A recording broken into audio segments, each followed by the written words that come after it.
Thank you for joining us. I'm Marnie Hughes in Chicago, and this is Missing on NewsNation. Each week, we feature a missing person case from across the country, and we take you inside the investigation and the search for answers.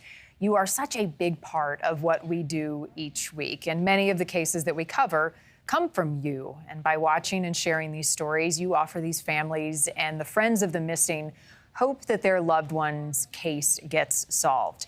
In this week's Missing Series case, the last communications from a 21-year-old mother is what we have for you. She vanished 4 years ago, and NewsNation has exclusively obtained screenshots of some of these messages, and we want to share them with you. For the first time, you will see the messages that Jessica Vanzant Dietzel sent, but no one has been able to decipher these messages. Along with a newly revealed notebook, they are just some of the evidence Jessica's mother says she turned over to police in Albany, Georgia.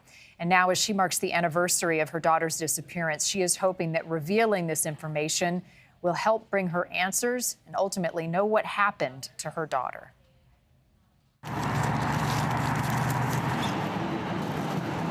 She's so beautiful. Ain't your mama beautiful? After 4 years, the sight of a special photo still brings tears. For the mother of Jessica Vanzant Dietzel and for Jessica's daughter, another candlelight vigil means another year without answers. It's ambiguous grief. It's isolating. It's horrible because time keeps going, life keeps going on, and you're just stuck in this place of knowing what you're living with. You just lose your person, and then you go to get help, and it seems like nobody really is interested, and then you're just left to live life every day as life keeps going. It don't stop. Christina Johnson's world stopped February 18, 2020, the last time anyone saw or heard from her 21-year-old daughter. Investigators say Jessica was at this motel in Albany, Georgia, when she logged into her Facebook Messenger using someone else's phone.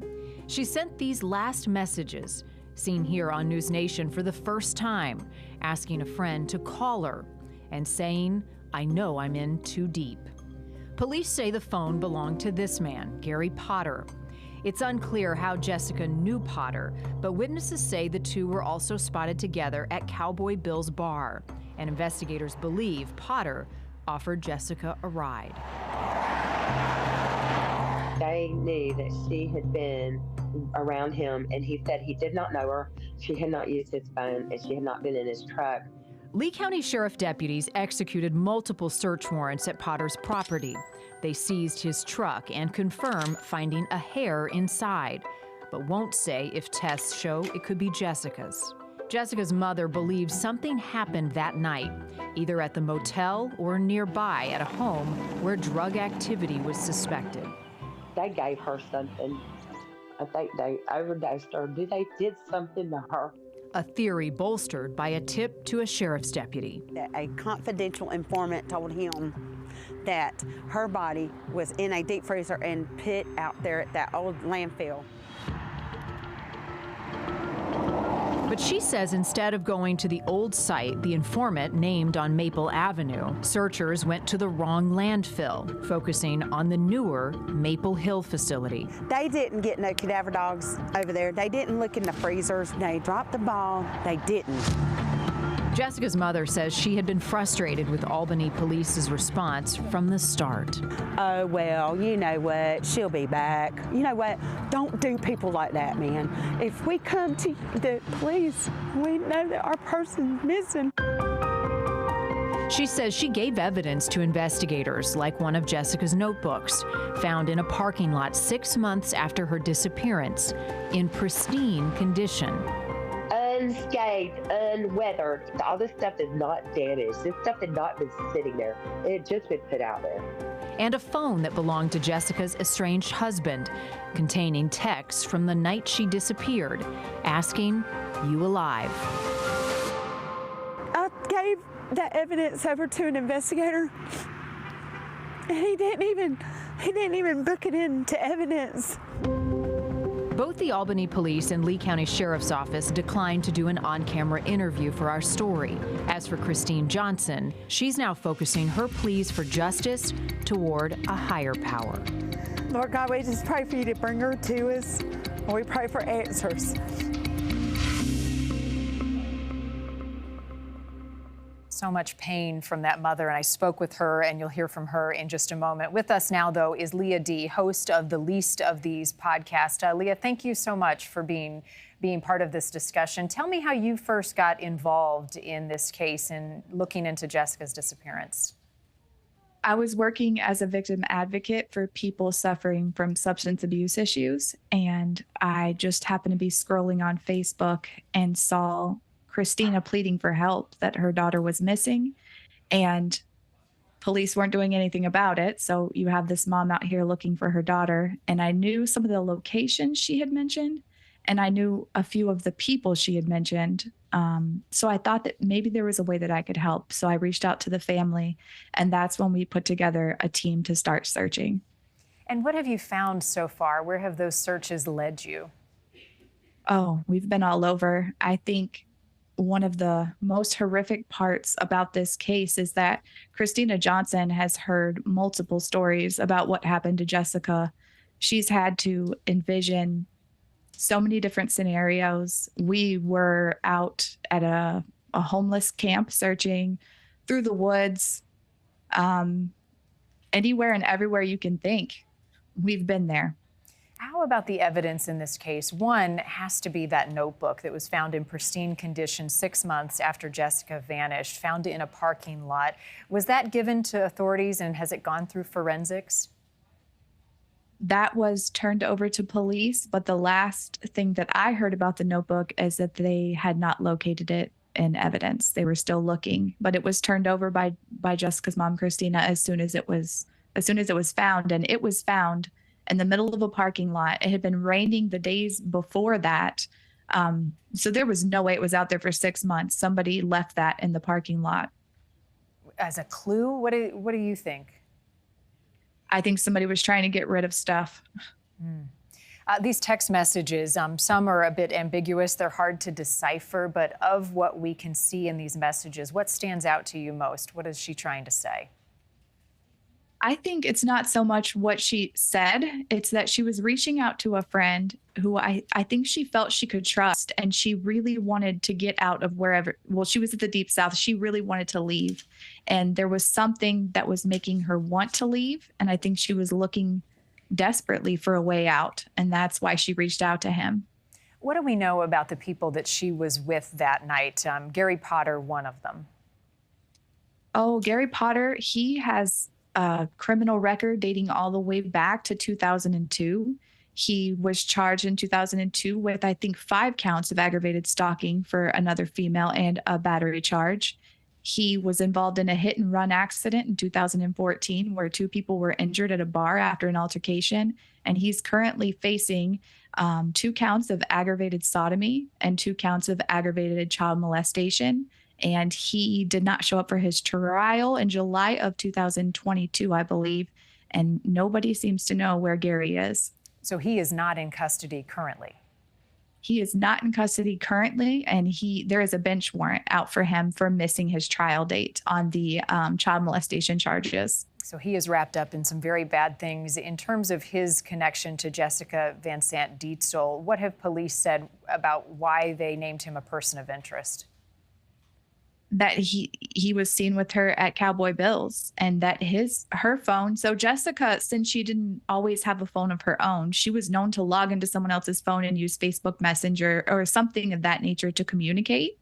And so the last person's phone she was logged into was Gary Potter's. And when they asked him about it, he said that he had never met her, didn't know her, and he's never provided that phone. As to my knowledge, he's never provided that phone to law enforcement, and he's refused to speak. We also do know that they were Facebook friends, and before she vanished, they had become Facebook friends just in the weeks before she disappeared. She's a mother, a young mother. She has a little girl that her family is now caring for. How challenging is it for families like Jessica's to try to do their own investigation alongside police looking into what may have happened? I think it adds a whole nother layer of devastation. When you have a loved one go missing, your world stops. You can't move on until you find your person. And when you reach out to law enforcement and you're met with, "Oh, well, she's just out there. She'll be home, mom. Don't worry." It's devastating because law enforcement, where else do you go? That's who you go to. That's who should be helping. And in Jessica's case, it took a very long time for us to get law enforcement to take her disappearance seriously. You see that a lot with someone if they have any type of substance abuse issues or there's anything in their life that's less than perfect, that there's this assumption made.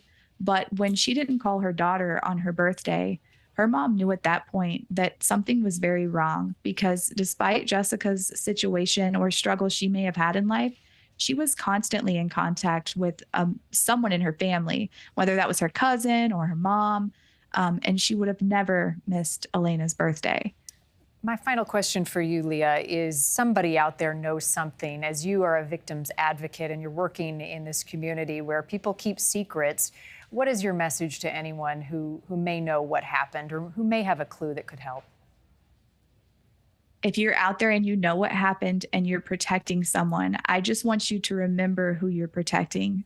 Someone took a mom away from their baby and someone took a baby away from their mom. And they have covered this up and just put this family through an absolute nightmare. So know who you're protecting and know that there are ways to come forward where no one would know it was you. And just, it's beyond time to speak up. This family deserves answers, and they've deserved answers for a long time. Yeah, 4 years and counting. Leah D, host of the Least of These podcast, thanks for your voice on this issue and on this investigation. We'll be in touch as we continue to look for answers for this family. Thank you. Thank you so much. I want to now share with you my conversation with Christina Johnson. She is Jessica Vanzant Dietzel's mom. We spoke just moments ago about the case. Christina, my heart breaks for you. I know it's difficult to watch that and to see your own tears. How are you holding up? I'm holding up. It's just trying to keep moving on and the getting answers. How about your granddaughter, Jessica's daughter? Are you in charge of caring for her, and how is she doing? Yes, my husband and I have her, and she's very good. She's very well adjusted, and she's beautiful and has a big, beautiful smile, just like her mother. How often do you all talk about Jessica? How often is she asking now, 4 years later? We talk about her as she's getting older. She just turned 7, and we talk about her a lot. And, she recently did an interview with me, and, we just, we talk about her, we pray, and, just hope for her to be found. Oh, you've got this big hole in your heart until you have answers, until you have your daughter home. Think back for me, Christina, 4 years ago. What was the last conversation you had with your daughter? Well, I was talking to her about, getting her life together. She had some issues, some substance abuse issues, and she was trying to get her life together. And who was in her life at the time? Was this person who is now a person of interest, Gary Potter, was that someone you were familiar with? Actually, no. He came into the picture, sometime after she went missing because the investigators found that she had logged into her messenger from his telephone or from his cell phone. Right. And then that led to other evidence, this notebook. How significant do you think that is, finding this notebook in such good condition so many months after your daughter vanished? It's big. That was when I found it, when I got it, I thought this is major. I mean, it was 6 months after she went missing. It was not weathered. It was in a parking lot out in the blazing sun in 90-degree heat. And it was her notebook. Somebody dropped it there. Do you have a theory, Christina, about what may have happened that night? I believe something happened to her. I believe someone did something to her, and they hid it. all we can do is just hope that from this coverage and everything that we do, we will find answers. We will find her.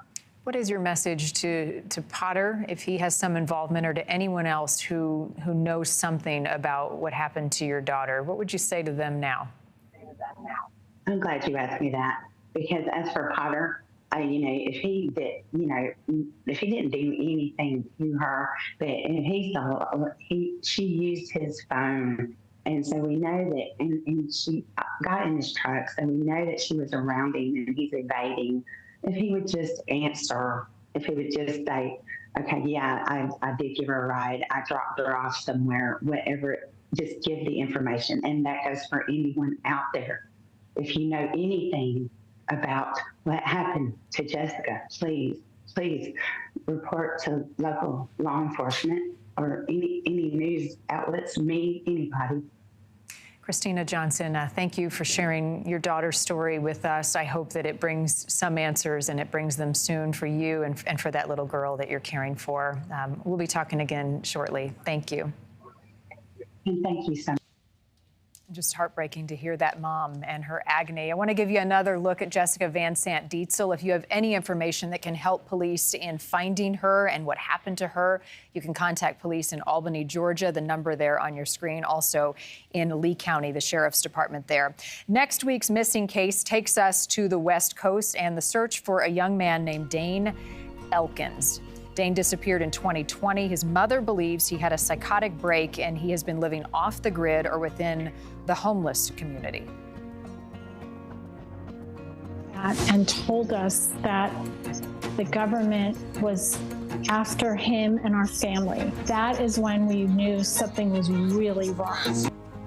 Police found Dane's car along a section of highway along a mountainous area of California. His tire was flat, his wallet, his cell phone, his computer were all left behind. Before he vanished, Dane was a 21-year-old engineering student at UC Santa Cruz. His mom says isolation during the pandemic was difficult for Dane.